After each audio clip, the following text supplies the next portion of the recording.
បិទវិភាគស្ថានភាពពិភពលោកគិតត្រឹមថ្ងៃប្រហោះ5មីនា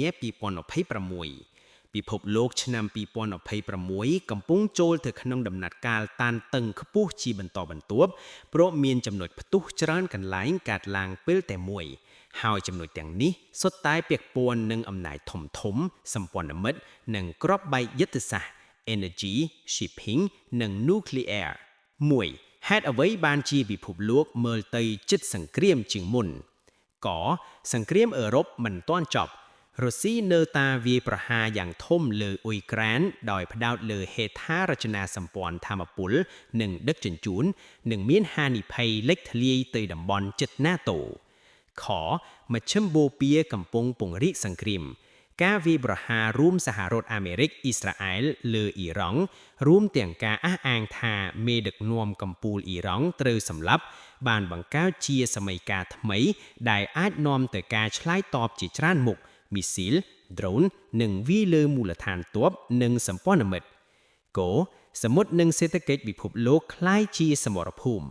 មានសញ្ញាខ្លាំងថាផ្លូវដឹកជញ្ជូនសកលកំពុងរងឥទ្ធិពលដល់ថ្នាក់ក្រុមហ៊ុនដឹកជញ្ជូនធំបង្វិលឬផ្អាកផ្លូវឆ្លងតំបន់គ្រោះថ្នាក់និងមានការព្រួយបារម្ភជុំវិញច្រក Hormuz ដែលជាច្រកសំខាន់សម្រាប់ប្រេងនិងឧស្ម័ន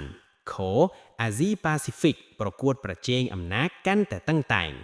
ចិនបន្តសកម្មភាពសម្ពាធជុំវិញតៃវ៉ាន់និងសមុទ្រច័ន្ទខាងត្បូងទាំងសមរយុទ្ធធំនិងសកម្មភាព Gray Zone ដោយការប្រើ drone ការបន្លំសញ្ញាខណៈហ្វីលីពីនអាមេរិកជប៉ុនក៏បង្កើនសហការយោធា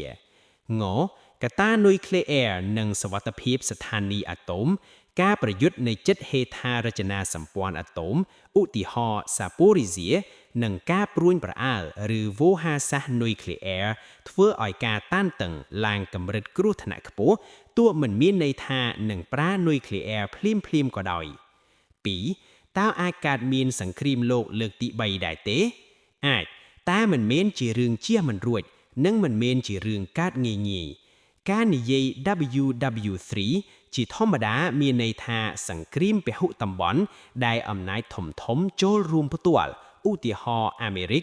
ចិនរុស្ស៊ីនិងសម្ព័ន្ធមិត្តជាច្រើនមិនមែនត្រឹមតែសង្គ្រាមតំបន់ឯកចាញ់ឡើយ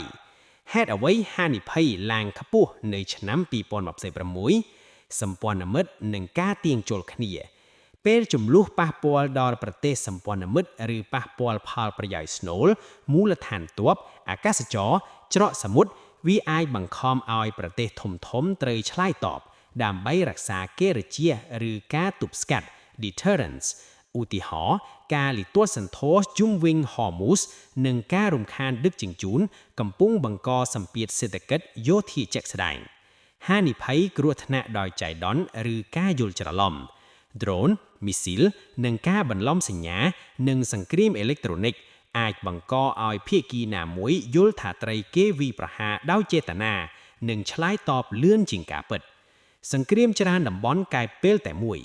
អឺរ៉ុបអ៊ុយក្រែនមជ្ឈិមបូព៌ាអ៊ីរ៉ង់លេបាណង់អ៊ីស្រាអែលអាស៊ីប៉ាស៊ីហ្វិកតៃវ៉ាន់សមុទ្រចិនខាងត្បូងបើឡើងកម្រិតនៅពេលតែមួយវាធ្វើឲ្យប្រព័ន្ធគ្រប់គ្រងវិបត្តិរបស់អំណាចធំរអាក់រអួលនិងងាយផ្លត់តែហេតុអ្វី WW3 មិនងាយកាត់ការទប់ស្កាត់នុយក្លេអ៊ែរនៅតែជាអង្គធាតុធំដែលធ្វើឲ្យអំណាចធំភាគច្រើនមិនចង់បុកគ្នាដោយផ្ទាល់ឡើយថ្លៃដើមសេដ្ឋកិច្ចនយោបាយខាងក្នុងខ្ពស់ណាស់ប្រេងឡើងថ្លៃដឹកជញ្ជូនរអាក់រអួលមតិសាធារណៈសភានិងច្បាប់ដំហូលពា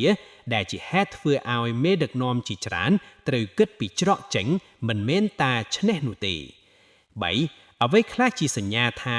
WW3 កំពុងคล้ายជាចំណុចជាក់ស្ដែងបើអ្នកឃើញរឿងខាងក្រោមកើតឡើងបន្តបន្ទាប់នោះហានិភ័យសង្គ្រាមធំនឹងឡើងខ្លាំងការប៉ះទង្គិចផ្ទាល់រវាងអំណាចធំឧទាហរណ៍ NATO រុស្ស៊ីឬអាមេរិកចិនមិនមែនត្រឹមតែជាសង្គ្រាមដៃគូ proxy ឡើយ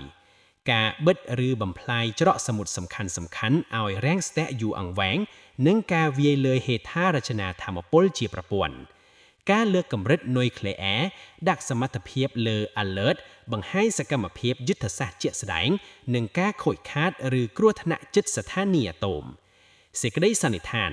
តាមទស្សនៈរបស់អ្នកវិភាគហានិភ័យសង្គ្រាមកម្រិតធំកម្រិតពិភពលោកនៃឆ្នាំ2026គឺមិនទៀបឡៃតែមិនមែនជារឿងចិត្តការជាក់ស្ដែងភ្លាមៗនោះទេ